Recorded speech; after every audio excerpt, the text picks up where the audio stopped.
What's up, preppers? Welcome back to episode 4 of the Wargame reaction videos that we're doing, and we're going to jump straight into the action. No introduction needed.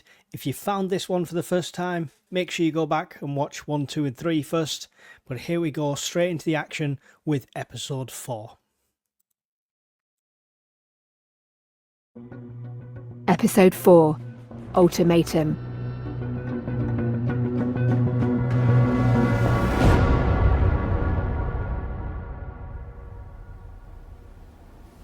So shortly we will be reading the ultimatum. Okay, very good. The Russia team is preparing for what's known as the next turn in Wargame language. All happy? I think we're okay. Thank you. In the real world, the players in our imagined Kremlin are completely separated from the British side, even though they occupy different ends of the same basement. Keir Giles, who's pretending to be the president, is a top Russia expert with lots of experience of playing the Russian red team in war games. In this scenario, his side is about to defy US calls for a ceasefire.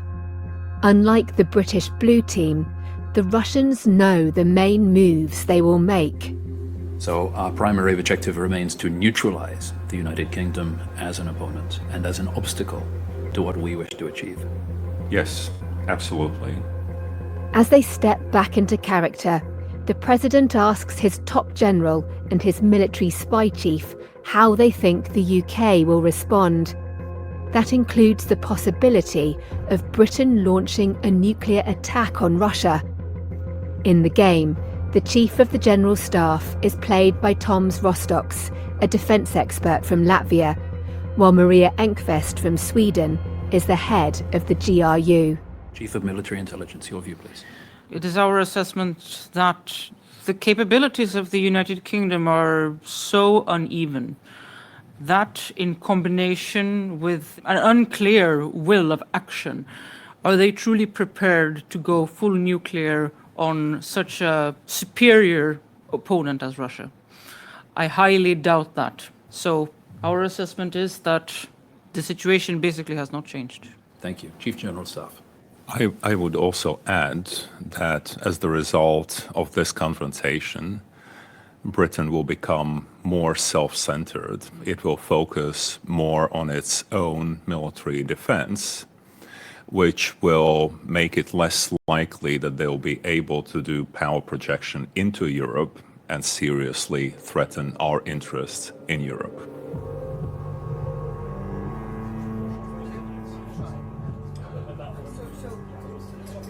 On the British side of the basement, the participants have been enjoying a lunch break of sandwiches and crisps, but the only topic of conversation is the game. You're giving us this is happening fast, isn't it? Very fast. They have no idea what's coming next. For God's sake, we've got to unearth this intelligence. That Yes! says that these, So that not says us. that the Russians, Completely. you know. What's happened to the second aircraft carrier? Has the propeller fallen off on the way round? The bendy shaft. It's been completely refitted, is it? Yes, it has. When the other one broke. That was your fault. It's always our fault. In the war game, it's now 9:30 in the morning on Monday the 6th of October 2025. Sir Ben Wallace, as Prime Minister, delivered an address to the nation just over 3 hours ago after Russian missiles struck Heathrow Airport and several military targets before dawn. Rob Johnson, the Oxford academic who's running the scenario, signals to everyone that it's time to return to their seats. Right, ladies and Ladies and gentlemen, gentlemen, attention. we're back in Cobra. Back in the room. The players assemble for a new Cobra emergency meeting. Right, we ready to go? We're ready to go. Yeah. Each participant receives a map of the UK, its neighbouring countries and the North Atlantic. Rob, speaking in his role as chair of the Joint Intelligence Committee, then shares the latest intelligence update. It appears that the Russian surface force that we heard of earlier is located at location 2 on a map heading north rapidly. A second group of Russian aircraft have been detected moving south off the Norwegian coast, and these have launched a second wave of missile strikes towards the UK. We've also detected Russian... Wow, they're not holding back. That's within hours of the Prime Minister's address. Submarine launches from, again, locations marked on your map between W and Z. These missiles appear to be at full supersonic velocity. 10 missiles are directed towards London and 2 each to GCHQ, Cheltenham, Lossiemouth, Coningsby and Fansleigh. Anti-ship missiles are directed against the UK Type 45 that's currently in the North Atlantic. Russia has just launched a second wave of strikes, targeting London as well as the UK spy agency GCHQ in Cheltenham. 2 Air Force bases are also in danger, while the UK's nuclear submarine base in Scotland is once again a target. All incoming missiles are travelling faster than the speed of sound, making them even harder to intercept. If this were happening for real, right now British fighter pilots would be racing to their jets to get airborne. They may well be able to see missile streaks in the sky. It's not possible to know how they'd be feeling at this point, but there's surely a chance of some of those pilots not coming home. The Royal Air Force, fighting alone without NATO allies, is woefully outgunned compared to the Russian forces attacking them. We believe it will take about 20 minutes for the missiles to arrive on Cheltenham and on London, less perhaps on the other bases. We have very little time left, Prime Minister. That concludes the intelligence brief. Right, okay. Right. So, are we in position from any of the launch sites to respond militarily, CDS, to any of the launchers? While these missiles are in the air, are we in position to... Shoot them down? Well, not just shoot the missiles down, but shoot the people who launch them. General Sir Richard Barrons, as Chief of the Defence Staff, or CDS, says his Air Force will do what it can against the cruise missiles, while a single Type 45 warship at sea is the only piece of equipment capable of shooting down any ballistic missiles. Which is the same Type 45 that's dealing with anti-ship missiles being fired at it. So we must assume that almost all, probably all of these missiles are going to reach their target. In terms of the launch platforms, because we've detected the launch, we'll be able to tell roughly where those submarines are. It will be a matter of serendipity whether one of our submarine surface or airborne assets is in the area, but they'll now at least be able to go and look. But the Russians will know that, and we should assume those aircraft, ships and submarines are not left alone when they try and find those targets. So we're going to have a maritime fight now. The Defence Secretary, played by James Heapy, has an even more immediate worry.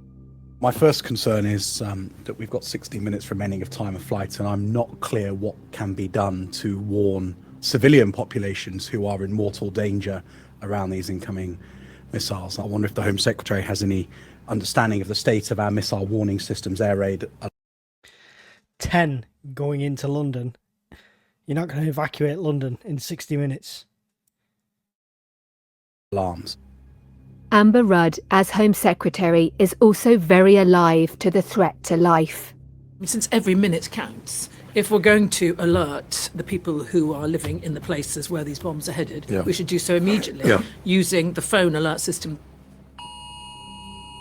The Prime Minister reminds his colleagues this is something the authorities would automatically be doing, despite a lack of practice about how to act in a state of war. The emergency services are a bit like the military in a sense of on an automatic response without having to bring it back to Cobra. All we get from defence is it's coming your way, and then they do the rest. Prime Minister, what is the rest here? Because in the absence of any kind of civil defence organisation these days, are we advising people to stay at home and be a sitting duck? Jack If it's London I would imagine, and it's non-nuclear, you're never going to evacuate London in 60 minutes. It's just not going to happen. You could spend 60 minutes getting from one set of lights to the next. And if everyone's doing the same thing, it's just going to be gridlock. I imagine you'd have to instruct them to either shelter in place or go down to the nearest underground station and use the underground like we did in World War II. Straw in the role of Foreign Secretary is referring to the Civil Defence Corps, which was formed at the start of the Cold War but disbanded in the late 1960s. At the time, it had an army of 75,000 volunteers to help support the country in the most devastating emergencies, up to and including nuclear war. And I've said for the last year it should be reinstated. In the Wargame, our imagined first responders are doing the best they can. We have taken the initiative, Foreign Secretary, of letting the specific areas that are going to be targeted know, and so they are being advised to move. I mean, I can imagine it's fairly chaotic, but I don't think we should make a judgment on whether to not to let them. We should let them know. No, absolutely. And everybody else to stay at home. Lord Mark Sedwell is the National Security Advisor. We're going to be dealing in 10 minutes with mass casualty events, and the emergency services are just going to have to respond to that. Nothing we can do in this room is going to change that. These missiles are going to strike, and the time we have remaining, the most useful thing we can do is get ahead of this and tell people what has happened and what they should now do, because this will be overwhelming in terms of damage and uncertainty. It seems to me that one of the things that we have to do is take lessons from what happened in Ukraine. Helena Kennedy, as the Attorney General. The Russians have no compunction about abiding by the laws of war. They're pretty reckless in relation to civilian casualties. And I think we have to be telling people to get into basements if they have them in their houses, to find shelter in places that might be below surface level, and to take shelter in places that are protected. We never know where the Russians will fire at next. Can we craft immediately guidelines and response to what to do if you are in a targeted area? And that may be as simple, sadly, as take cover. I remember the 1980s leaflets that basically said that. Kitchen table. Yeah, whatever it is. But better than nothing. But it's better than running them out into the street where a thing might land. PM, these missiles are going to strike within the next minute. We have very few people have basements. We have no shelters or anything like that. You should utilise the underground 100%, especially if it's non-nuclear like this. But even that, it's an old structure. You could be in there and something collapses. So it's dangerous either way, but I definitely would think underground is obviously going to be the best solution. But to reiterate the 1980s duck and cover, the protect and survive stuff, it'll be met by the public with what the hell, it's just not sufficient. Or two, so we'll know very soon exactly what consequences they've had. Just to update you, all the guidance has gone out, phone alert issued, civil resilience forums activated, etc. Emergency services are standing by, but we'll find out what has happened. The assessment coming from, I've just been told from the intelligence agencies, but JIC Chair may want to confirm this, is the second wave was essentially a repeat of what they've done in Ukraine, which is to catch emergency services in response. And so that they're hitting our civil capabilities as well as our military capabilities, but with that strategic aim of dividing NATO. Suddenly, confirmation comes in of the missile strikes.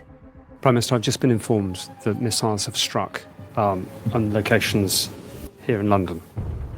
Where? The damage report will be coming up very shortly.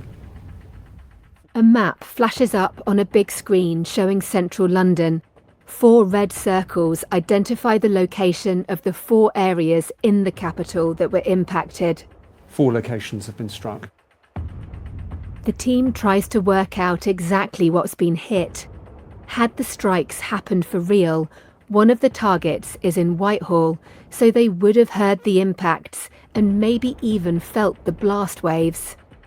Looks like the Admiralty building, Westminster. Well, we'll get a full damage report to you as soon as we possibly can. Wellington Barracks. Oh, close to Buckingham Palace. Wellington Barracks over there. Looks close to Parliament too. Looks like Oxford Street. Oxford Circus, have hit Oxford Circus. Whether that was intentional or not, who knows? The National Security Advisor is given precise information on the damage.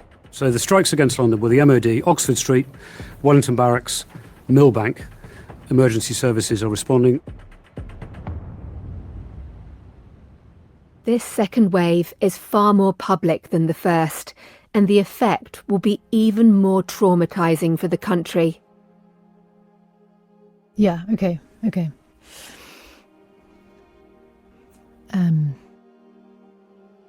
Our imagined news channel is rolling live on the crisis. Behind the scenes, the newsreader is handed an update by her producer. Okay. We'll stay on air. Right. We have some more breaking news. Russia has launched a second wave of missile strikes against the UK. 4 sites across London have been hit, including the Ministry of Defence and Oxford Street. Police say there are casualties, but there are no... 2 ballistic missiles have hit Oxford Circus. They crashed down just outside the tube station entrances, where Oxford Street meets Regent Street, killing 2 people and wounding several more. On a normal Monday morning, this intersection of shops and cafes would have been fairly busy, but most people followed the instructions to stay at home, so the number of casualties is mercifully low. Even with the stay-at-home guidance, I find these casualty numbers very low, like ridiculously low. I don't know if that's to not scare you as much, but I definitely think it would be much more than that. As that newsreader was reading that, I got goosebumps. Just saying. With the country reeling, a Downing Street spokesperson has repeated calls for the public to stay at home if you can and await further information. The damage to buildings on Oxford Street is devastating. You can see a massive crater in the ground there. I've just realised they said most people would stay at home, so there's only 2 casualties, but they just sent an alert out for people to get in shelter or get out of the area. So there would have been people there trying to get into the tube station or getting out and evacuating. This is why the casualty count is very unrealistic. You can see the force of the blast didn't just destroy this area, but also shattered glass on an apartment block over there. I've seen the impact of ballistic missiles for real while covering the war in Ukraine. People here are very resilient. They've had to deal with so many strikes like this. On Oxford Street, the strike tears 2 giant craters in the road, taking out an entire row of shops and shattering windows more than 500 metres away. Twisted lumps of metal and other pieces of shrapnel are strewn in all directions. 2 cruise missiles hit the Ministry of Defence, or MOD, a large building in Westminster that stands across the road from the Prime Minister's residence at number 10 Downing Street. The attack leaves 2 large holes in one side of the building. Glass and lumps of concrete litter the ground below. The blast wave rattles the windows of government buildings along Whitehall. 2 more missiles blast into an office block in Millbank. It's close to the Houses of Parliament on the River Thames. The 4th site is Wellington Barracks, a military base near to Buckingham Palace. Casualties are 32, of which at least 2 have been killed. I'll be amazed if that number remains the same. 32 casualties, only 2 have been killed. The MOD building, in a time like this, in the crisis, would have had a lot more people in. The barracks would have had active service personnel in. It's very unrealistic, I'm afraid. Same, but that's all that's reported so far. And the 6 Russian missiles were interdicted, CDS. So good work by the military there.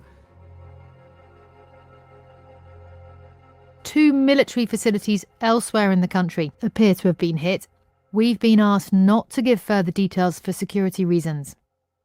At Lossiemouth, they hit 3 Typhoon aircraft, 10 casualties. Coningsby, buildings, no casualties.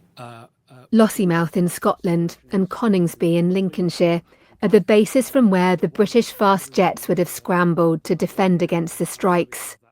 Then comes news of the most significant blow yet to the UK's defences. A secure government location in Cheltenham has also been hit. GCHQ destroyed, the building destroyed. That is a massive issue for us, strategic issue for us, but the evacuation was a success. 2 ballistic missiles have hit the vast circular GCHQ site. It's one of the UK's main spy agencies and the key provider of signals and cyber intelligence.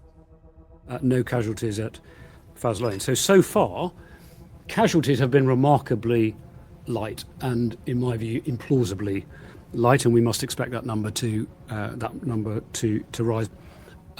This is a deeply unsettling time. Do keep listening. We'll keep you updated as much as we can.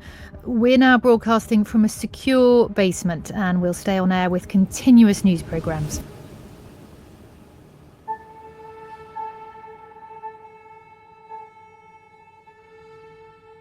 Can I suggest, PM, the crucial thing we need to determine in terms of our next move is what is the United States going to do? Because they said that they would respond. If they don't, and we're on our own, we don't have very many options, and they are pretty terrifying, but we do have to then have that conversation, I'm afraid. It's the starkest observation any national security advisor could make. With this second wave of Russian missiles, the Prime Minister and his top team must decide what they do next. Can they finally convince the United States and the UK's other allies to step up? If not, London could be left with 2 choices: admit defeat or escalate to nuclear war.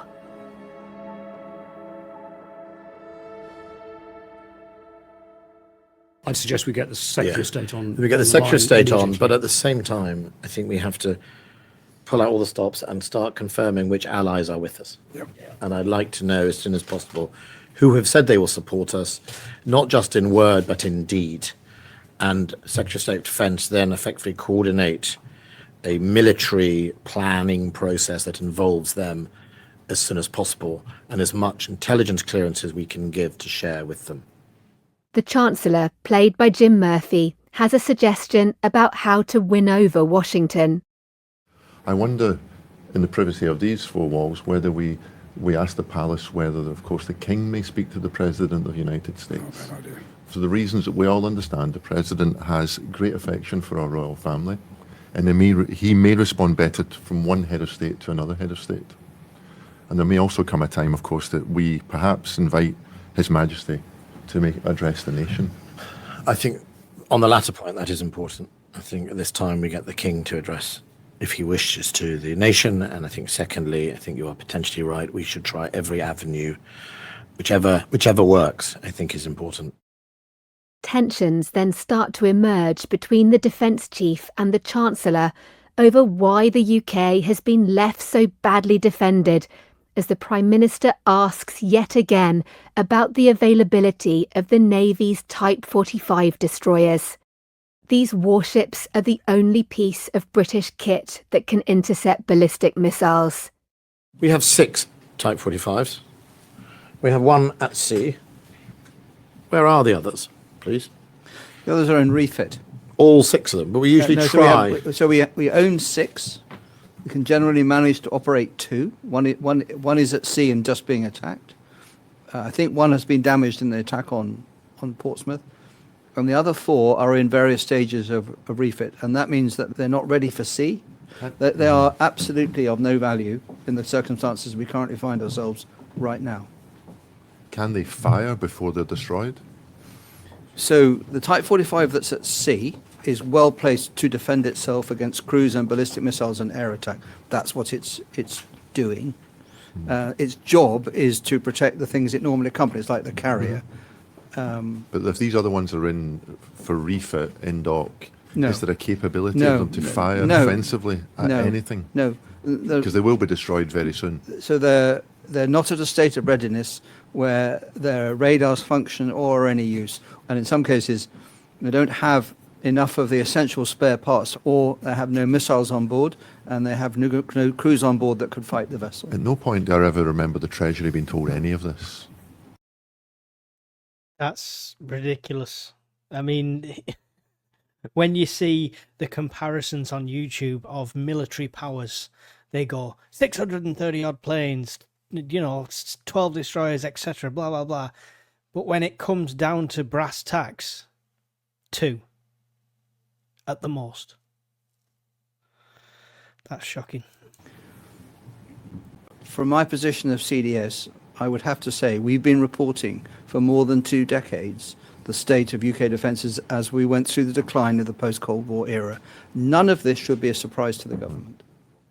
As we've learnt throughout this series, the UK only has very limited air defences.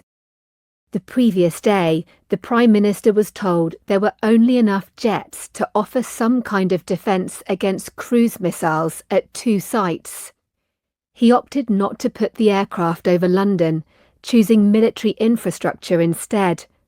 Given the scale of the strikes, it would have made little difference either way. We'll all learn the lessons from this, of course, hopefully massively soon after the conflict, but one ship at sea. Possibly 2. Okay. PM, can I suggest... We're not going to solve that. We're not going to solve that. Exactly.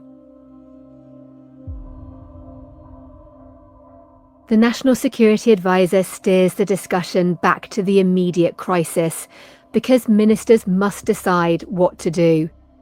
We do need to be prepared for further waves, and so that advice needs to go out to the wider population pretty much straight away. And then the decisions for you, however, this group of ministers, is what are we going to do about this?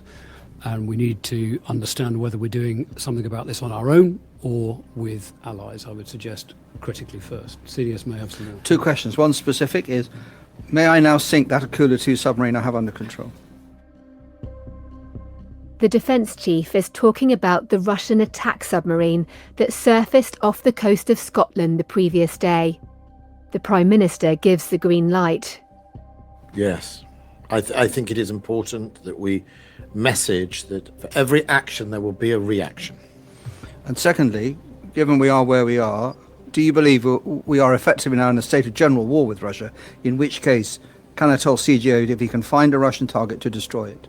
Are we at that point? Not yet. No. We are at the point of let's find the target, but let us stay within the locality of where these assaults are being fired from and the flotilla, the formation that is doing it. And while the Aquila class is not the one who actually fired the missiles, we don't think, it is part of the guard of that formation, and therefore it is proactively part of what it is trying to do. The Prime Minister also... This makes me laugh because at what point are you at war? If it's constantly they strike, you strike, they strike, you strike, it's not a war. Asks again for what he calls strategic dilemmas to turn the pressure onto Russia from different, unexpected directions. And he has a suggestion. Where is 16 Air Assault Brigade at this present moment of time? Where is Norway and Finland in support of us, given the changes on their border? 16 Air Assault Brigade is the Army's global response force, while Norway and Finland share borders with northern Russia, where the original attack on the Russian naval base in Murmansk occurred. Murmansk, where many of those submarines are launched from near, has the biggest concentration of nuclear warheads in the world. There is usually very little between the border and Murmansk. The deployment of 16 Air Assault Brigade to either the Finnish-Russian border or the Norwegian-Russian border would very quickly give Russia a very strategic dilemma about where it A, puts its troops, and B, the strategic threat to its stores of its nuclear weapons. I would not like to be Russia with 16 Air Assault Brigade on my border about 100 kilometers away. We'll work up all those options. Please do.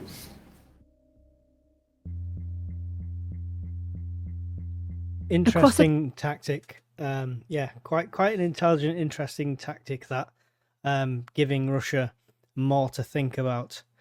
Yeah. Corridor, in his separate room, the CJO, or Chief of Joint Operations, is also tracking the Russian missile attack with his team of 6 expert advisors. Tom Sharp, the former naval officer we met in the previous episode, and Professor Lucy Easthope, an expert on disaster relief, are the first to comment.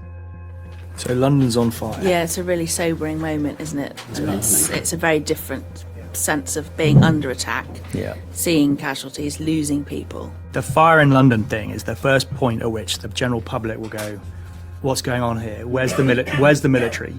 The minor attacks, dare I call them that, in the bases will be okay. That's what military are for. And we, of course, don't get this because we understand that military is shortcoming so much, but most of the general public do not. They will be expecting us to come to the rescue at this point. Most of the general public, no. Or at least the circles that I walk in. Because if we don't manage those expectations and we fall into that legitimacy trap where the public support goes away, I mean, again, I don't think it's likely. What kind of thing are you thinking I don't about, think Tom? it's likely. No, but I do think there's a problem at this point in the conflict with the general public going, where's the military? Lieutenant General Sir David Capewell, as Chief of Joint Operations. Much of the military activity that's going on is not seen and heard by the public. But a fire in London, a few bombs on the right target, will resonate so quickly. It'll paralyse to start with, because people do that and institutions do that. And I think the debate we would be operating inside is a massively volatile and toxic 100%. Public debate. Sir Bernard Gray, the defence procurement specialist, says the strikes, while shocking, are still limited. It's still a calibrated attack, isn't it? It's not launch everything. It's not hard and fast. No. It's not hard and fast. Hard and fast attack, sorry, that's the, It's not an over... We're not yet at... Still calibrated. It's not all out. Correct, that's what I mean by hard and fast. Yeah. A former senior civil servant, Matthew Saville, spells out the reality of the attack on the Ministry of Defence, where he used to work. The 7th and 8th floors of the MOD going boom is that, like, the glass is landing in Downing Street. Yeah. That's what's happening. Yeah. When civilians are attacked on Oxford Street at Oxford Circus, that takes your emotional response into a new place. Daniel Tarshish also used to work for the government and is an expert on national security. He, along with Matthew, think the UK should use the strikes to sway their allies, especially the Americans, finally to join the fight.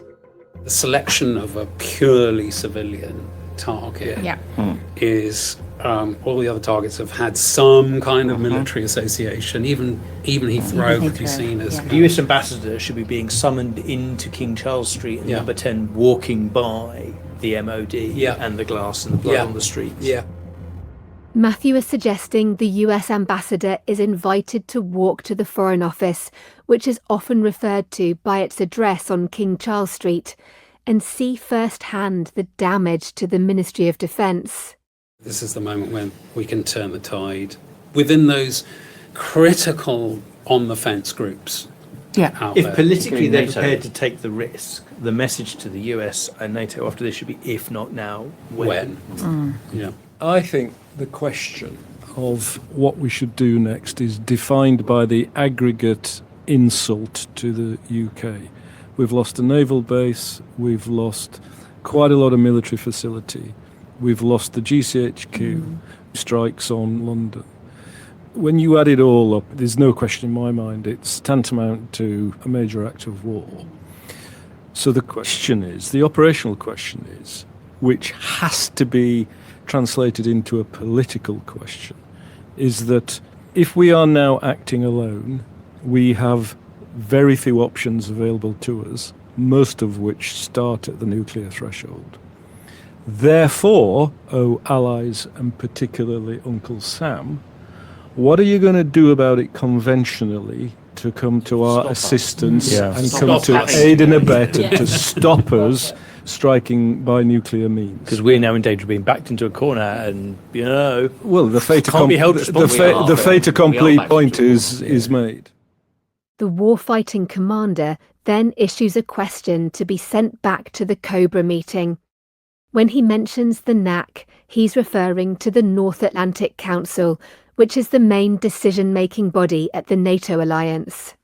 So my question now is, to be transmitted very quickly, is that we are backed into a corner, very few routes out available to us, most of which include nuclear escalation. And therefore, what are the cabinet doing about engaging American support conventionally to dampen down this conflict, and other members of the NAC and NATO and other allies? Because unless a conventional solution is found, we have very few options left open to us.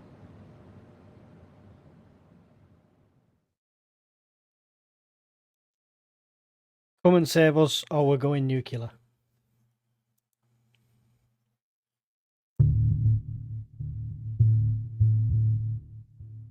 Isolated and under fire, the UK does not have many options to fight back short of a nuclear strike. One move it can make, though, is to sink a Russian submarine spotted off the Scottish coast. Tom Sharp, the former naval commander, helped me imagine how such an attack might unfold.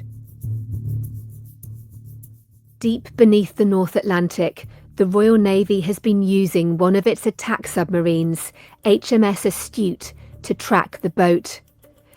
The British captain has his orders. They simply read, "Engage enemy submarine immediately."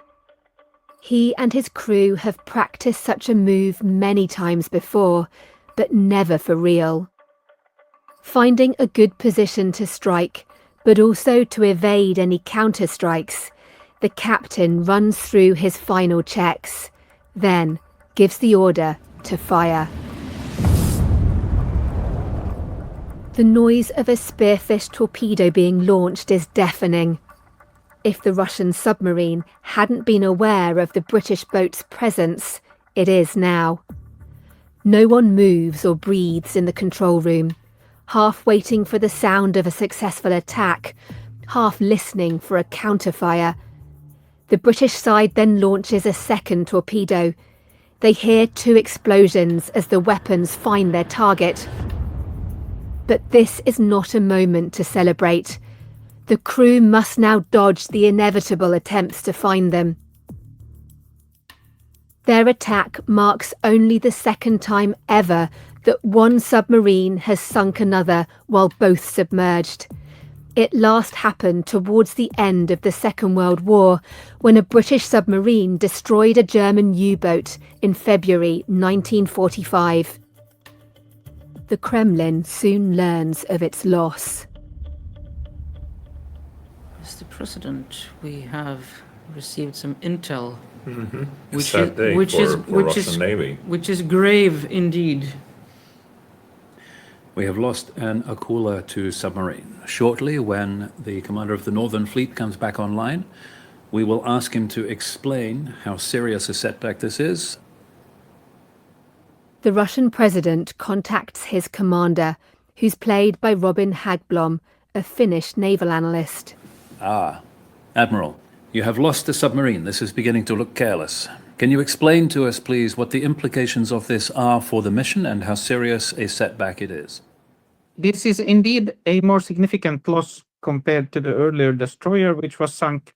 We are probably looking at 2 distinct British submarines at sea, one which has been shadowing our main flotilla and one which apparently has been following our submarine. The good news is that, considering the small size of the British submarine force, they shouldn't be able to do much else. The Russians have identified yet another British weak spot. The Royal Navy only has 5 hunter-killer submarines in service, less than half the size of the fleet at the end of the Cold War, and of these boats, only 2 are currently available to deploy. The other 3 have been out of action for more than 2 years, in large part because of a lack of capacity to carry out maintenance. I also believe that the number of submariners in the Navy is reducing quite a lot. So I don't think even if all of these were in service, we'd have the manpower to man them anyway. The fleet is also smaller than planned. The original concept back in the 90s had been for the Navy to buy 8 submarines. I've gone back and looked through a National Audit Office report on the programme. It says the first order was placed in 1997, but a squeeze on the defence budget by the Treasury meant production was slowed down and costs increased. Now only 7 are being bought, with the final 2 not yet in service, almost 30 years after the initial order. Back to the Russian naval commander. Our nuclear submarine force is needed to protect our nuclear deterrent. So we can't afford to take significant losses. If we are starting to see significant losses, we will have to defend the deterrent with all means possible, including unconventional ones. So it is an operational setback which could have strategic consequences. It is reasonable for your flotilla to move to a defensive posture. Its main mission has been accomplished. We direct, therefore, that you move to a defensive position and concentrate primarily on preserving the rest of our flotilla.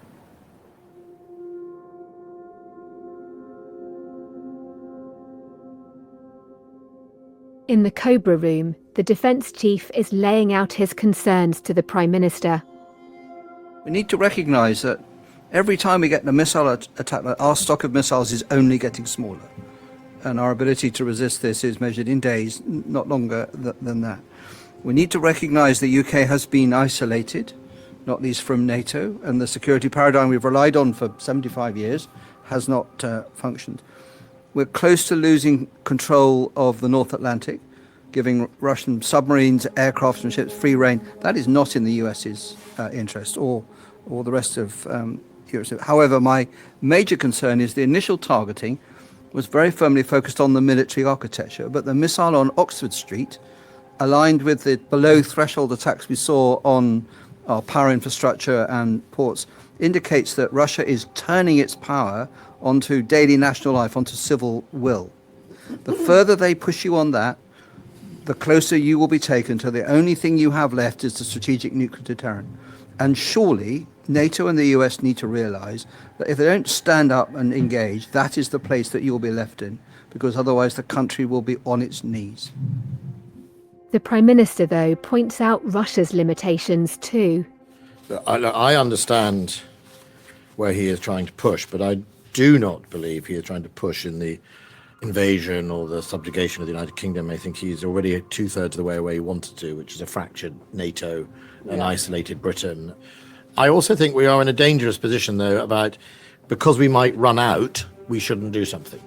That means we just we don't do something. We just have a nice vault full of missiles that we didn't use because that's the only way we don't run out. In the end, it is a war of attrition. That is the lesson of Ukraine.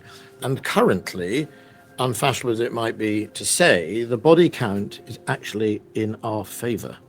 The number of people who would have lost their lives on the Russian destroyer and indeed the Akula-class submarine will outstrip the number of lives lost probably by UK citizens on the strikes, which have thankfully been low in number.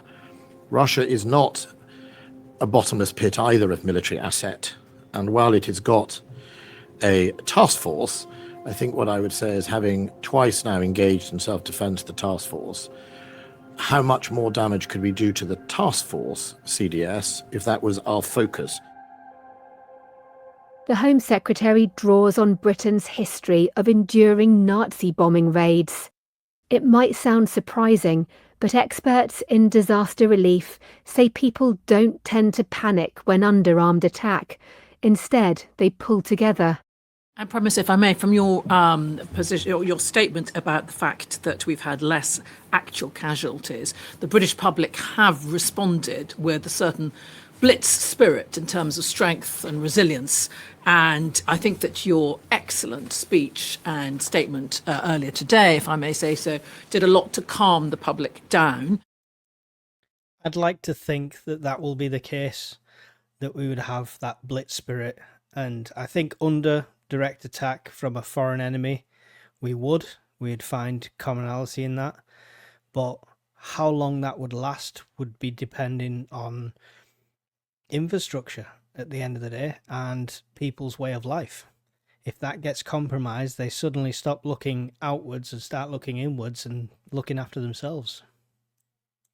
The defence chief is a lot less upbeat. Prime Minister, so a number of things. First of all, I should describe to you the current military balance. So as you know, we have sunk a Russian destroyer and a Russian submarine. On our own account, we have a Type 23 damaged, a Type 45 damaged, a carrier damaged. We've lost 7 Typhoons. Both the air stations that support the Typhoons have been badly damaged. They are still flying, but it's increasingly difficult to sustain. And I've already described the shortage of missiles in due course.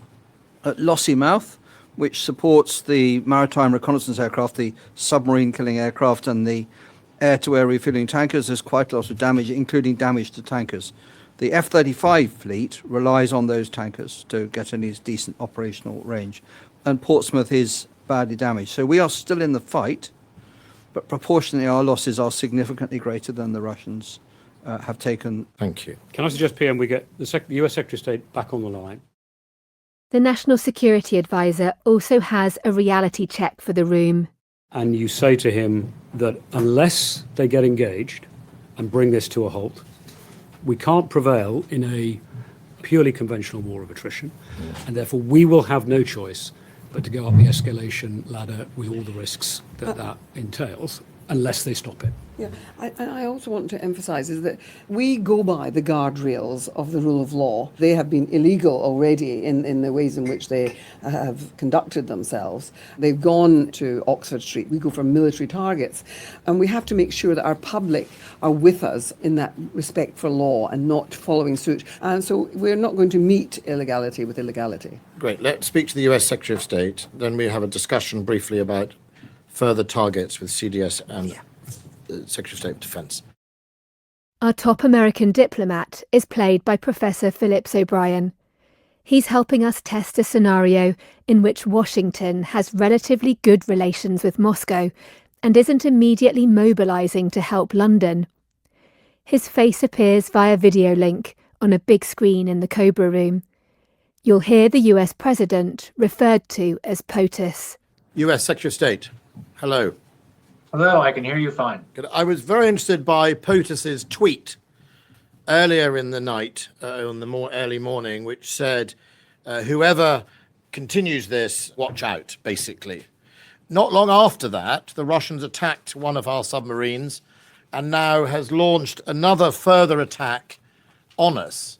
So is POTUS going to be true to his word, therefore, and recognise that this is an aggression by Russia, and now step in to support both NATO in an Article 5 and indeed us as allies with your assets that are currently in the North Atlantic? Well, I think I have some good news that I've spoken with the Russians and they have said there are no more attacks coming in and they are happy to begin moves to a ceasefire with the U.S. acting as a broker. We did regret that second rounds of attacks. We did not know about them. However, we don't believe any more retaliation at this point will do more. You have sunk a Russian ship. They have attacked British targets. Moving up the escalation ladder achieves nothing at this point. So we very much now believe there is a window of opportunity to get a ceasefire and end this confrontation without any more risk, particularly a nuclear risk. And that is definitely the president's number one priority. And do you believe the Russians when they give you that word? We have always actually found the Russians to tell the president what the president believes to be true in these instances. And so the Russians' cooperation with the president has been better than many countries who have actually tried to provide information to smear the president in the past. So I do not believe that the Russians would be providing us automatically with deceptive information. Okay, I won't remind you of your own statements you made before POTUS was the president. Would you therefore support us, please, in moving towards an Article 5 or a NAC meeting in NATO, which is a very important step of building that pressure on Russia to stick to its word, please? We would consider that if the Russians reject a ceasefire. We really believe that we do not need to get to that point, that we go for the ceasefire first. We have to be honest about who has the cards here and who doesn't have the cards. And we're not quite sure that the British government and the British military has the cards to keep this war going. Same as Zelensky. We believe it's in your interest to have a ceasefire and in Russia's interest to have a ceasefire. The Foreign Secretary. Secretary of State, we would have the cards if the US maintained its historic role as a key ally of the UK, as we have yourselves from the Second World War and continuing. Britain, as many European states, decided to underinvest in defense over the past 30 years. You set up your own debt. It is no longer up for the United States now, we believe, to play the cards for Europe. We are reorienting ourselves. We did warn you, and this is a situation into which you have put yourselves as much as anyone else. Prime Minister, do we have to listen to any more of this? Look, I think it's important that the US obviously sets out its case. But what I would urge you, US, is just to reflect on how this will play out on the very Pacific that you are reorientating yourself to.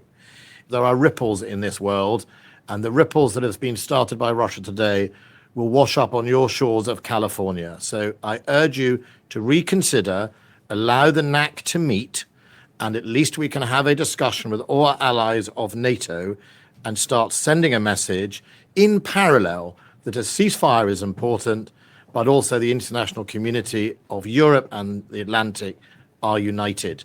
To fail to do that in parallel is in the end to encourage Putin, and it will drive Britain to one of the few options we have, which is a nuclear escalation. If you force us in a corner, do not be surprised at what we have to do to guarantee our safety. Thank you. Thank you. As the call with the US Secretary of State ends. Wow. So they want to play Big Brother in the aspect of we'll sort negotiations, but they're still very... It's just America first. It's the policy they've got at the moment, so you can't blame them for that. They are right that we've underinvested and put ourselves in this position, but time and place to say it. The head of NATO appears again on the line with some much needed good news. The role is played by Elizabeth Braw. Norway and the Netherlands have declared themselves willing to assist the UK. Outside a NATO context, you will be receiving further updates directly from the Norwegians and the Dutch, but under the circumstances, I think this is a positive step. Let's see how this further evolves within the next few hours. Thank you, Secretary General. It's nice to know we can rely on our friends at this moment. While it won't shift the balance of power in the UK's favour, the decision by Norway and the Netherlands to join the fight is a big morale boost. Denmark has also decided to be part of an emerging coalition of the willing. All three nations operate the F-35 fast jet, significantly bolstering the UK's defences. But the Baltic states of Estonia, Latvia and Lithuania, along with Poland, all close allies of the UK, are preoccupied with their own security. Russia has started moving troops to its border with NATO's eastern flank. The National Security Advisor says the UK should seek to build as big a coalition as possible, even if it becomes a European NATO operation without the US. So, PM, I think we have to proceed on the basis that we can't rely on the Americans, even in these circumstances. There will be other European allies who will see the force of the argument, and so I think you have to try and convene European NATO, even if the Americans won't turn up, and get them to essentially conclude that this does amount to an Article 5. I think the question for you, PM, is, are you going to give the Americans any time to see whether their ceasefire proposal is going to work? In other words, delay any military action ourselves, which the Russians would use as an excuse for a further wave, and thus leave the initiative with the Russians to decide whether or not there's going to be a further wave of attacks? Do we take the Americans at their word on that? Or are we going to ask CDS to take the actions that are available to us, recognising the escalation? I think that's the crucial question for now. Do we wait for the Americans to see whether there is a real ceasefire here, possible, and leave the next move to the Russians, or do you want to take the next move yourself? I am hoping at this moment that the Russian second wave has completed and we have sunk the submarine. He's told the submarine has been sunk.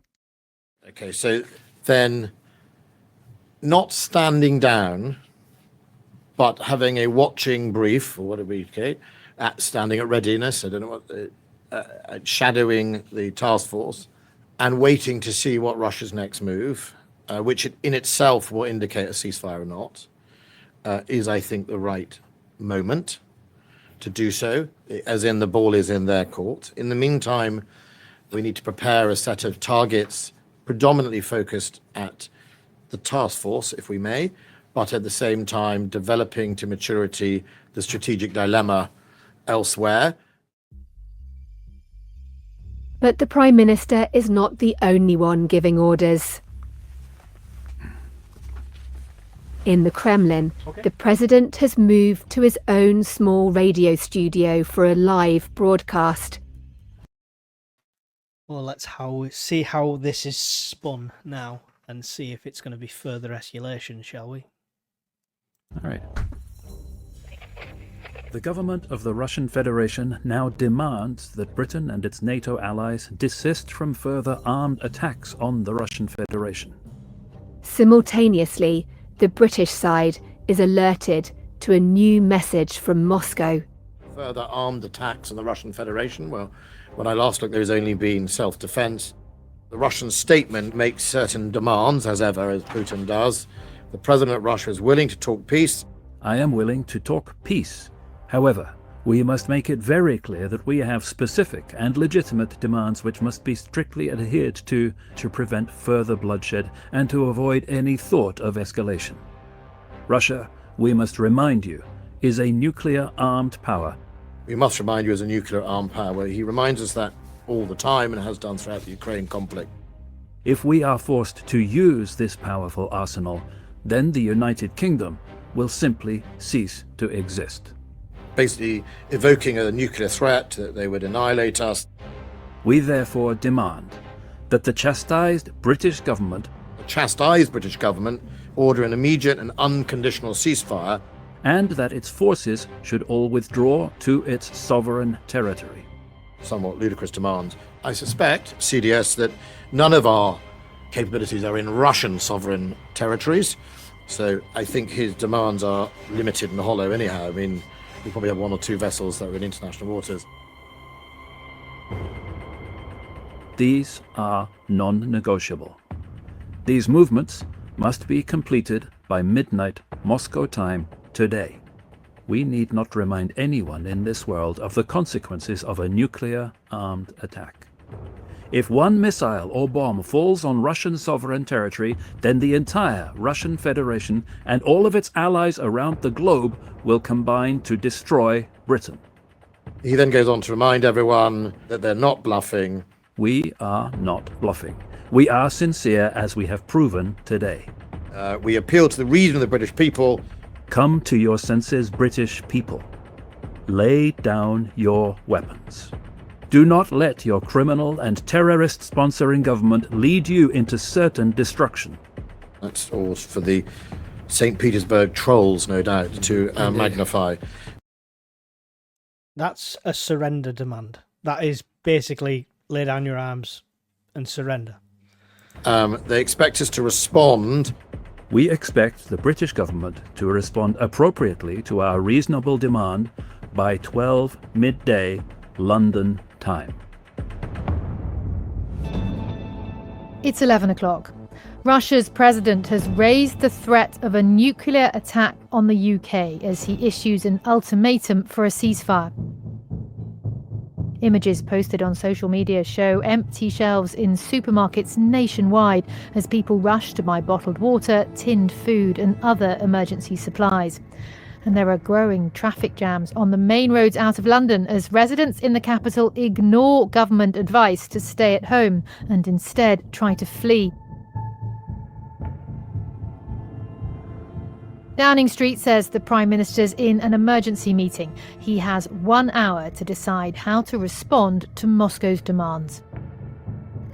So, there we have it. Supermarkets running out of stuff, with completely empty shelves within, a few days of the initial attack and the second wave. Fully expected. People ignoring the government advice to stay at home. We expect that after recent history. But yeah, I'll tell you who wasn't out there raiding the supermarkets. People who are prepared. So don't be part of the rush. Don't be fighting over bottled water. Get prepared. And I will see you when episode 5 comes out really soon. Goodbye.